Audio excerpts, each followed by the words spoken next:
Old comic guy coming at you with another comic haul. Local comic shop haul. This one's from Monster Comics. Most of it is Monster Comics, but I did get some new books from Dark Phoenix Comics. Again, this is from August, so I thought I'd share them all, let you see what I got.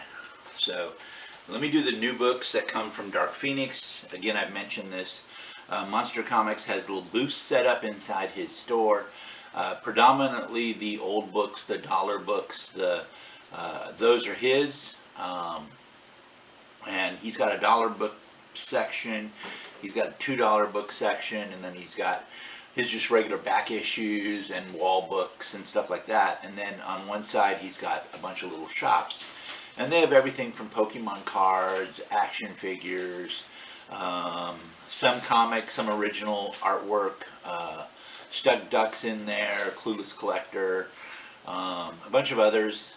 And then on the very back wall he's got new books, and those are by Dark Phoenix Comics. So they pull these aside for me, which is awesome. So The Flash number 785. And so he knows I like The Flash and Aquaman, so he started pulling the Aquaman, The Flash Void Song. This is book 3, which is cool. Aquaman is the Mort Weisinger creation, along with so many others that I love. So yeah, Captain Marvel number 40, and then Amazing Spider-Man number 7. Now, if you've watched my videos, you know I also get Amazing Spider-Man over at a different shop, and I don't always get it. In fact, I've stopped getting it here at Monster, but I still pick this up. I've bought so many books, and I haven't been up on my books that I didn't recall whether or not I even had it. Kind of rough, I know. But yeah, that's the way it is. Sometimes we get duplicates, and that's okay.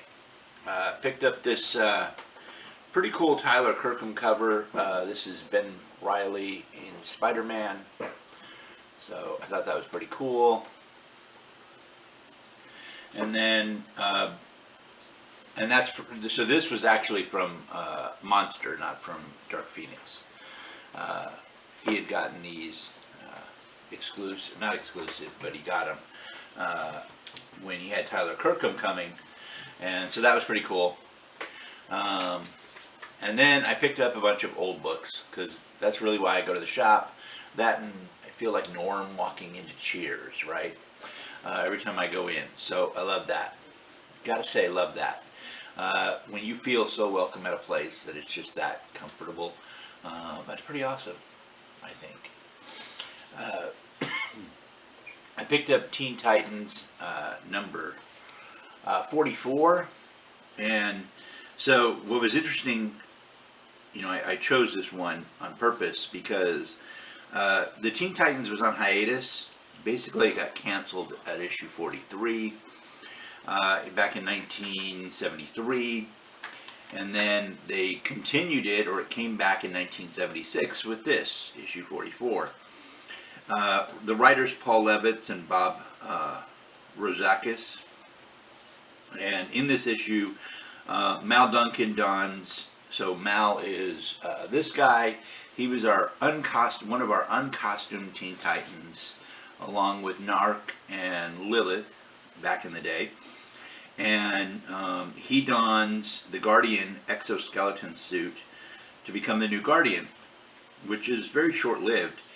But it's revealed at this point that Roy Harper, or Speedy, is the one that had it, because he's the nephew of the original Golden Age Guardian. And this is where that was revealed. And that is part of canon now that is so ingrained into the DC universe. So I thought that was really, really cool. Obviously some other cool stuff. So let's just really hit it. World's Finest. This is number 204. And you can look at the cover and tell This is a wonderful Neil Adams cover, written by Denny O'Neil. Inside art is Dick Dillon, and Julius Schwartz is the editor of this, which shouldn't surprise anybody from this era. So there's some reprints in here. There's a reprint of Strange Adventures number 22 with Captain Comet and Adventure 176 with the Green Arrow. The storyline has a computer dating system setting up Clark Kent and Diana Prince. And at the same time, they have another computer sending them to a desolate possible future with a couple of thugs or something, if I recall right. Anyway, I thought it was really cool. Obviously, we weren't real comfortable back then with computers, but computer dating was already becoming a thing. And now there's all these different apps that do that. That's pretty crazy, right? I thought that was kind of cool. Obviously, Neil, you can kind of pick his cover work. So what is it? Superman Family, number 183. So 183, this actually continues from Superman's pal, Jimmy Olsen. It started its numbering about 164. Covers Neil Adams, Jack C. Harris doing the writer. The art was Bob Brown, and it's the first appearance of Shyla Coran, which is a Supergirl villain from the Phantom Zone. And this is also the first time that Van Zee, who is Kal-El's or Superman's cousin, and Akbar, who was a villain who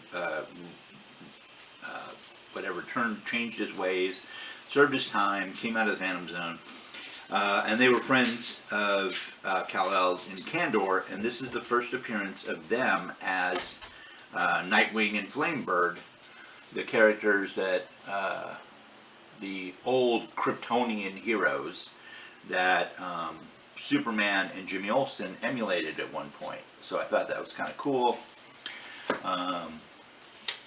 One of my previous videos, somebody had mentioned, oh man, I love the Kurt Swan Superman, and I thought, well, I should grab some. So I did. These are not in great shape. They were pretty cheap, so that works. This is 1970 Action Comics 387.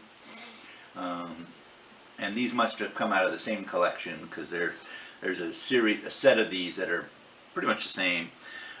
This is Cary Bates was the writer, Kurt Swan obviously doing the art. And then we have 388. Again, they have that little bit of water damage through here.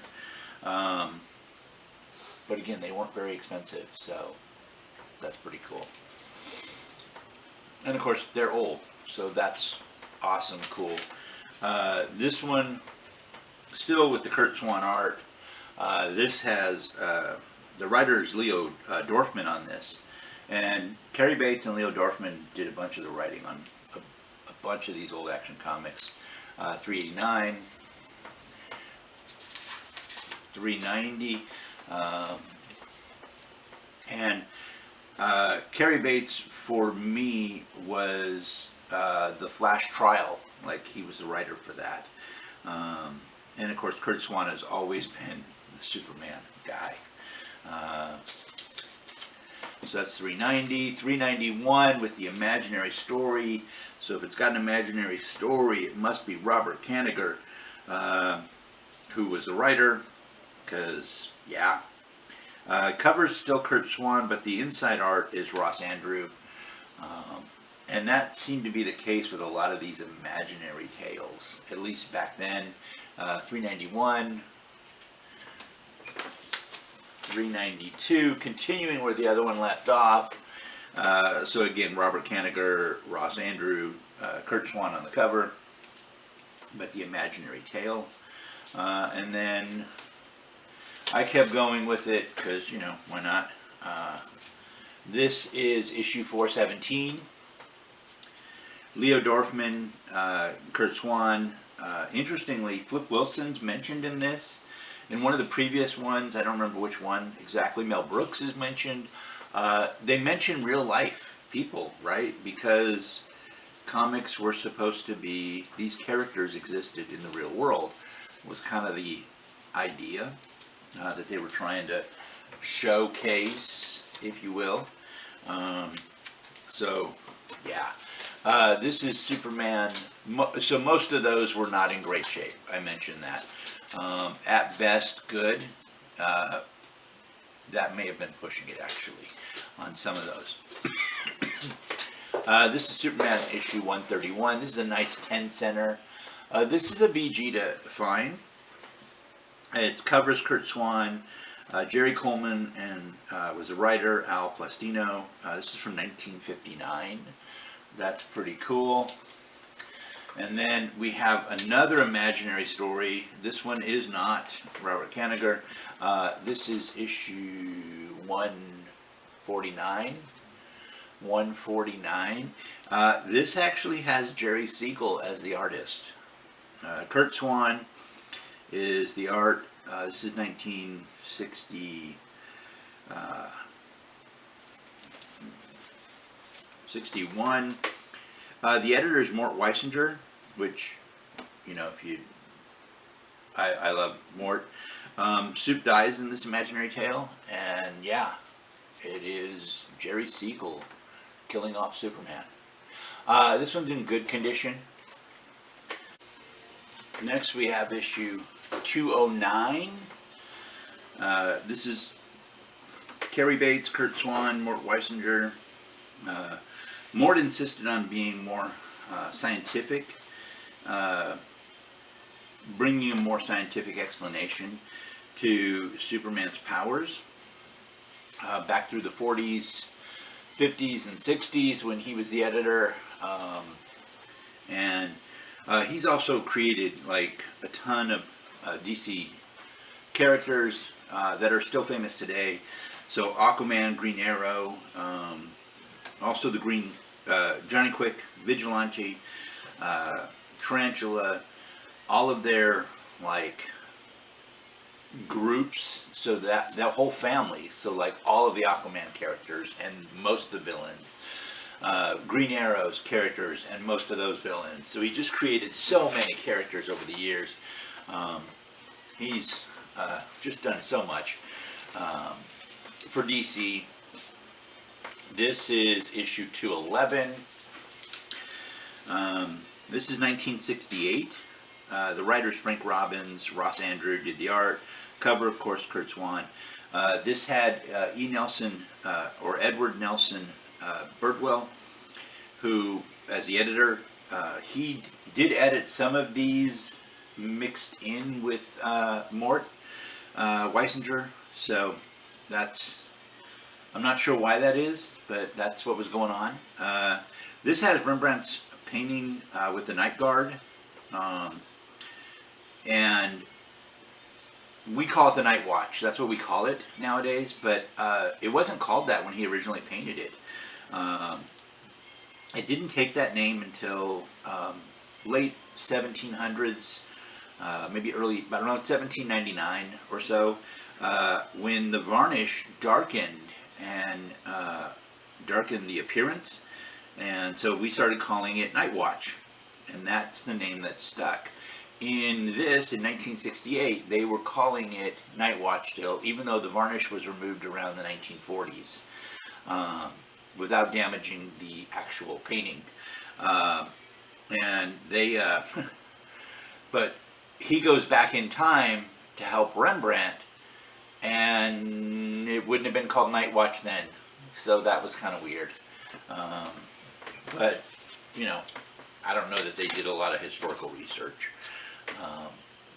And I just happen to know a lot of crazy, weird stuff. Issue 214, this is a wonderful Neil Adams cover. Cary Bates, Kurt Swan, Mort Weisinger. Again, I wasn't necessarily looking for anything in particular, but then I started finding, I was looking for old Superman, the Kurt Swans. Again, somebody had mentioned that on one of my comments, so I thought, let's pick some up. And then I saw a bunch of Neil Adams stuff, and of course I had to pick it up. So this one's a very fine. This is issue 215. A great imaginary story. Neil Adams on the cover. Otto Binder was the writer. Kurt Swan was the interior art. And then Mort and Edward, so Mort Weisinger and Edward Nelson Birdwell were both editors of this. Again, I think that was just a joint thing at the time. I guess we'll never really know. They've both passed on. And then this is issue 218. Leo Dorfman, Kurt Swan. So Leo as the artist, Kurt Swan, and then Mort Weisinger. Wait, Leo as the writer, Kurt Swan as the artist, and then Mort Weisinger as the editor. And another one of the Superman's got a kid. Man, if all those are true, there must be like 40 of them kids. This is issue 235. So this is kind of in the beginning stage of the Sandman saga. Covers by Neil Adams. Denny O'Neil wrote it. Kurt Swan was the interior art. Murphy Anderson actually did the inks of Kurt's work, which, yeah, those two together were just phenomenal throughout the years. This is part of the Sandman saga. That ran from 233 to 235. Then it takes a hiatus for 236. I don't remember what 236 is. Then it comes back, runs from 237 to 238. And then again, 239 is something else, probably an imaginary tale. And then it continues in 240 and 242. So it ran most of that year, which is kind of cool. And then this is one of the first ones, well, that I had, that I found. This is issue 256. And it's got Carrie and Kurt and Murphy. And now Julia Schwartz is the editor. And then Julia Schwartz ends up editing Superman for a long time. Also, so Mort Weisinger, probably the biggest or longest editor of Superman, and then came Julia Schwartz. And Julie kind of ran it. This is issue 266. And Elliot S. Maggin is the writer, Kurt Swan, Murphy Anderson, Julie Schwartz. This one's a VG+, so that's cool. Some of these are pretty good, some are good at best. Anyway, that's the August haul from Monster Comics with a little bit of Dark Phoenix thrown at the beginning. Hope you guys like it. Got you some Supermans. And I'm always looking at what you guys say. So, all right, you guys have a wonderful day.